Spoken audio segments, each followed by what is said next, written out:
цагаан сарын түүх буюу эртний сурвалж бичгүүдэд Монголын цагаан сарын тухайн үеийн тухай хэрхэн өгүүлж ирсэн тэр баримтуудыг би өгүүлж ярина. За тэгээд мөн энэ дугаарт би бас өнөөдөр хүмүүсийн хооронд нэлээд маргалдаад байдаг цагаан сарыг хийдэг энэ цаг хугацааны тухай хавар хийх үү, намар хийх үү ч гэдэм үү. За одоо шар зурхай юу, төгс үеийн зурхай юу ч гэдэм үү. Энэ асуултууд хариу өгнө. За Монголын цагаан сарын тухай эртний түүхэн сурвалжуудад хизээ хаанаас хэлсэн байна вэ гэд ингээд одоо мөшгөөд үзэхтэй зэрэг бол юуны өмнө Симачааны түүхэн тэмдэглэл буюу Шижи гэдэг одоо хөлгийн судар дотор бол анхны дурдлага нь байна гэж одоо олон судлаачид маань үздэг юм аа. Энэ маань бол одоо хүнүүгийн цаг үеийн тэмдэглэл болох бөгөөд хүнүүчүүд бол жилдээ 3 их баяр ёслол хийдэг байсан гэж ингэж дурдсан байдیں۔ За тухайлаад хэлэх юм бол Симачааны Шижи буюу түүхэн тэмдэглэлийн 10 дугаар дэвтэр 184 дугаар талаас биш татаад ярих гэж байна. Тэгэхээр эхлээд бол одоо хаврын сарын ёслол гэж хүнүүгийн одоо язгууртан голдуу, эрх мэтэлтэн голдуу хүмүүс цуглаад за тэгээд бол энэ голдуу төрийнхээ хэргийг хилэлцдэг байсан нэг юм ёслол байсан байна. Энд бол юуны өмнө одоо гадаад дотоод элчин хэрхэн томилох тухай ч гэдэм үү, төрийн одоо алба татварынхаа тухай асуудал, хөлийн худалдаа арилжаа хийх гээд ер нь л одоо төрийн хэрэг голдуу хилэлцдэг нэг юм ёслол байсан болтой. Энийг судлаачид бас цааш нь магдалсан байна лээ. За дараагаар нь бол одоо зуны сарын нэг баг их уралдай гэж. За одоо зарим хүн бол хүний улсын нийслэл гэж хэлдгийг. За лүнчин гэж хэлэх боловч ер нь бол монголоор бол одоо луут суурин, за зарим хүн луут хотч гэж нэрлэдэг. Тэнд болдог их ёслол энэ тухай өгүүлсэн байдаг байна. За тэгэхээр тэр ёслол бол өвгдийг тайх, уул хайрхнаа дахих, за голдуу дахилга өргөлийн ёслол хийдэг. За ийм учраас л тэгээд энд бол одоо бүх барилдаж, тэмээ тишүүлж, морь уралдуулж өнөө цагийнхаар бол яг л одоо наадан болж байгаа олон үйл явцтай их давхцах ийм ёслолыг хийдэг байсан байна. За харин 3 дугаар ёслол нь бол одоо намрын адаг сард болдог. За тэр намрын адаг сард бол тэр дайланд болдог голдуу ёслол гэж байгаа. За тэр нь болохдоо зэрэг нэг жилийнхээ одоо хүм малыг тоолж бүртгэдэг ийм нэг ёслол хийсэн байна. Тэгэхээр энэ сүүлийн намрын адаг сарын энэ ёслолын олон зан үйл нь бол үнэндээ өнөө цагийн манай цагаан сарын одоо ёслолтой ихээхэн ойролцоо төсөөтэй юм гэж ингэж бодогдмаар байгаа юм. За энийг бол одоо хэдэн зүйлээр хэлэх юм бол за юуны өмнө тэр эрт цагт чинь тэр хүнүүгийн цаг үед чинь бол байнга дайн байлдаан болдог. Тэр дайн тулаанд бол хүн овгоорон үргддэг, зарим овог аймагуд бол орос ураггүй алга болдог. За мал сүрэг бол маш одоо дайны хөлд үргддэг, заримдаа өвчин одоо дахалд үргддэг ийм цаг үе байсан. Тэгэхээр жилдээ нэг удаа хүн малынхаа тоог гаргадаг ийм цаг. За өнөөгийн цагаан сар гэдэг нь ч ялгаагүй бас ургууд маань цуглуулад ямар гээч одоо шинэ айл гэр нэмэгдсэн, шинэ хүн нэмэгдсэн гэд бас л нэгэн зүйлээр одоо хүнээ бүртгэдэг, бас малаан бүртгэдэг. Тэгээд энэ цагаан сарын мэдчилгээ чинь дотроо хүний мэд, сүргийн мэд гэж хоёр янзтай байгаа чинь бол бараг л энэ үйл явдалтай шууд холбоотой гэж өнөөдөр бидэнд бол санагдаж байгаа маа. Тийм учраас энэ сүүлийн намрын адаг сарын ёслол бол өнөөгийн цагаан сарын олон үйл явдлыг энд тусгаж байсан байна гэж ингэж хэлмээр байгаамаа. За тэгээд нэг зүйлийг хэлэхэд тэр 100 болдог, лүнчинд болдог тэр ёслол бол бүх барилдаж морь уралдуулдаг энэгээрээ бол өнөө цагийн наадамтай их төстэй. За хамгийн сүүлийн үеийн одоо археологийн шинжилгээ ухааны ололтоос би нэг жишээ хэлэхэд бол манай Улаанбаатарын их сургуулийн Идэр хангайгаар ахлуулсан археологчдын багийнхан бол манай Монгол улсын Архангай аймгийн Үлжид сумын одоо төвөөс холгүй 10 км-ийн зайд байж байгаа энэ Луут хотын тойр байж болцсохгүй одоо ийм нээлт бол хийсэн. За тэгээд энэ нээлтэнд одоо Луут хот гэж яаж мэддэм бэ гэвэл тэр шавар ваарандаар бичсэн бичлэг нь бол нөгөө хүнүүгийн алдартай 3 үгийг л бичсэн байгаа. Тэр нь бол Чингли гүтүү шаньви буюу одоо Тэнгэрийн хөвгүүн шаньви гэсэн үг тэн дотор байгаа учраас энэ бол Хүнүүгийн цаг үеийн одоо Луут хотын туйр байх боломжтой гэсэн ийм дүгнэлтэнд хүрсэн юм аа. За тэгээд энэ бүх одоо зураг хөргийг бол бас харуулж болохоор байгаамаа. За ингээд Хүнүүгийн цаг үеэс бол нэг иймэрхүү улбарл хувьсал өнөөдөр бидний үед хурж ирсэн байж гэн. За тэгээд тэрнээс хойш одоо цаг үед үндсэндээ 18 дугаар зууны үеийн одоо төвдийн эрдэмтэн Лувсан Дамби Жалтсан гэж хүний 6 их тэргүүтний асуулгын хариу гэдэг номд бол бас энэ Чингис хаан Монгол улсын эзэн хаан болоод тэгээд Баясгалангийн их хуримыг үйлдсэн тэр цагаас бол тэр Улаанбаатар жилийг одоо Чингис хааны тэргүүн он тэр ёслол үйлдсэн сарыг бол одоо Монголын анхны сар гэж нэрлсэн гэсэн ийм сурвалж бичгийн дурдлага бол бас байж байгаамаа. За ер нь 13-4-р зууны үед Монголын цагаан сарын тухай хамгийн их тодорхой нарийн дүрсэлсэн их сурвалж бол үндсэндээ одоо Венецээс гаралтай худалдаачин Марко Пологийн одоо ертөнцийн элдв сонин гэж нэрлэдэг тэр ном дотор бол нэлээд их дэлгэрэнгүй бичсэн. Тэр нэгтэй бол Хувлын хааны ордонд болж байгаа Монголын цагаан сарын ёслолын тухай бичсэн.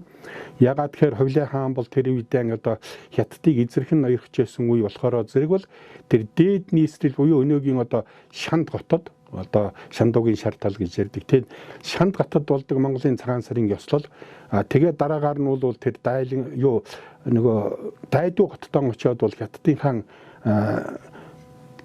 сарыг жилийн ихийг ёсолдог ийм хоёр ёслолтой байсан гэж байгаа. Марко Пологийн дурдсан нь бол яг Шанд хотод болж байгаа Монголын цагаан сарын ёслолыг бичсэн байгаамаа. За энэ тэмдэглэл дотор бол тэр үед одоо ноёд албат ихэс дээдсгүй эрэгтэй эмэгтэйгүй хөшин залуугүй бүх Монгол хүн бол одоо цагаан дээл говц аль болохоор одоо өмсдөг.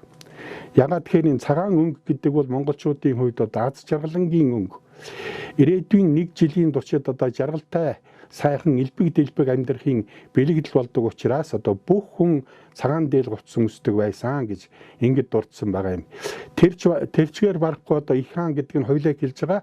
Хувлын хаанд өргөхт нь бол одоо нэг буман буюу 100 мянган одоо цагаан адуу, нэг түмэн буюу одоо 10 мянган цагаан тэмээ. За тийм дотор бол заанч ордог юм байна бас.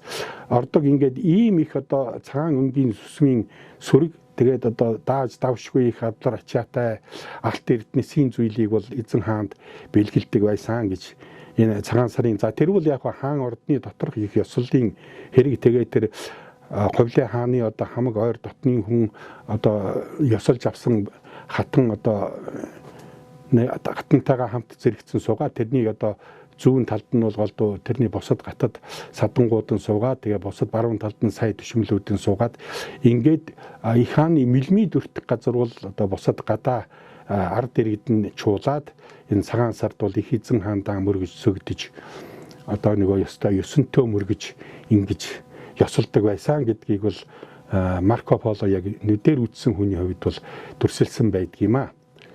За тэгээд тэрнээс хоошоо цагаан сарын тухай бол 19-р зууны үеийн агуу их бичгийн хүн Ванчин балын инжин нааш хөх судар гэдэг армааныхан 39-р бүлэгт бол мөн өгүүлсэн байгаа. Тэгэхээр энэ 39-р бүлэгт бол хоёр зүйлийн ялгаатай юм байгаа. Нэгдүгээр нь бол Улаанбаатар жил буюу одоо 1206 онд эзэн Чингис хаан одоо бүх Монгол улсын хаан суугаад тэгээд одоо тэрийнхээ нөгөө хасбуу тамгыг ёслон өргөж аваад тэгээд одоо ард нийтэд зарласан тэр үйл явдал гарахаас гадна 1207 оны улагчин туулай жил жинхэнэ цагаан сарыг гэрхэн ёсолсон тухай нэлээд их дэлгэрэнгүй тодорхой өгүүлсэн байд юм а.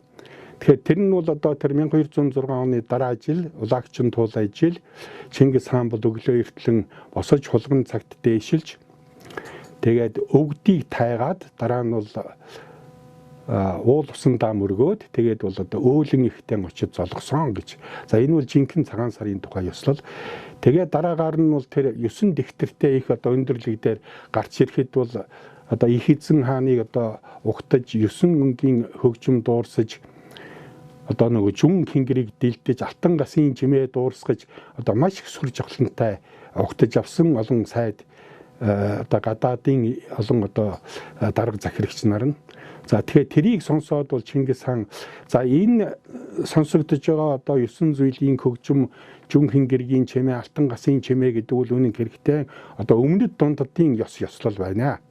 За би бол одоо нэхий дээл өмссөн дарга газрын одоо хойт нутгийн хүн учраас за ийм их одоо хүндэтгэлтэй одоо сүрдэм нүсэр ёслол бол үнэндээ баг хэрэггүй маа.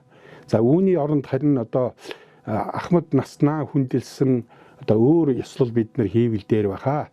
Тэгээд ч одоо имэйл хүндэтвэл одоо моринд ачаа болдог, хувцас хүндэтвэл одоо хүнд дарш болдог, настан хүнд одоо дараа болдог. За тэрнтэй адилхан одоо ёслол ихтвэл бас одоо доорд хүмүүсийн одоо омгийг ихтүүлдэг ийм учраас бол одоо 90 маягаар ёслох нь Монгол ёсоор ёслох нэг сутгал да энэ бол. Тэгээ одоогийн шиг юм бол ийм сүртэй бараатай зүйлийг бол хийх хэрэггүй гэсэн юм айхтар зарлиг айлтсан энүүнийг бол тэр мэрэгдэн бол энэ төмөн үеийн тасархай сургаал болжээ гэж хүлээж аваад зөвхөн тэр гадаадын улс орны элчин төлөөлөгчид ирэхэд л энэ ордондоо энэ их нүсэр ёслолоо хий. Тэгээ бусад одоо үед бол энэ Чингис хааны зарилгалсан ёсоор ёсолё гэж ингэж тогтсон тухай өгүүлдэм аа. За мөн ялгаагүй Инжанаашийн энэ хөгсөдөр дотор дурдж байгаа өөр нэг маш сонирхолтой зүйл бол ингээд одоо Чингис хааны зарилгаар тэр олон хүний дотор цугулсан Чингис хаан болоод Юсгэн гэрийн одоо үйл хэрэгт олон жил зүтгэсэн Мингэлэг эцэг буюу одоо нөгөө Минлэг эцэг юм л да нуус товчонд гардаг. За энэ насныг тэргүүлүүлээд их өндөр дээд давцсан дөргөж суулгаад тэгээд одоо дээд тайфуу цол олгоод алх сүх гэдэг хоёр хүүгийн дунд тайфуу болгоод ингээд одоо албан тушаал өргөмжилж байгаа юм да нэг ёсондоо ийм ёслол хийсэн тухай өгүүлдэм аа. За тэгээд тэр Монгол орныхон одоо дотор байж байгаа одоо хүмүүс настан хүмүүсийг голдуу өргөн дээдлэх тухай нэг ялангуяа тэнд их тодорхой айлдсан зүйл бол 60 настанд одоо 1% бэлэг өргөнө гэж. За тэр 1% гэдэг нь бол нэг 6 суулга амуу нэг лан мөнгө тэгээд нэг ам одоо торг одоо нэг ам торг бүсийн зүйл тийм зүйлийг 1% гэдэг юм байна. За тэгээд 60 настанд бол 1%, 70 настанд бол 2%, 80 настанд бол 3%, 90 настанд бол 4%, 100 насныг тусад нь надад одоо залгаж золгуулж бараадуулж байгаарай. 120 настай хүн байх юм бол тэрийг одоо жуузан суулгаад надад өргөж авчираарай. Би бол тусад нь ихээр шагнана гэж Чингис хаан бол ингэж айлтсан гэж өгүүлдэм аа. Өөрөөр хэлэхээр тэр цагаан сар гэдэг маань одоо Чингис хааны зарлиг ёсоор бол ерөөсөн Ахмад наснаа өргөн хүндлэх нэг их утгатай болгож ингэж зарлилсан гэдэг нь бол харагдаж байгаа юм.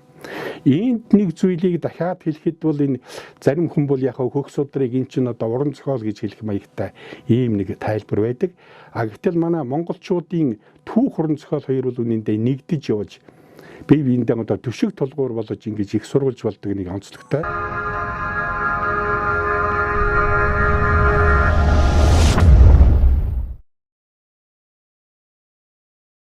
Мэдлэг туршлага тань дээр ирлээ.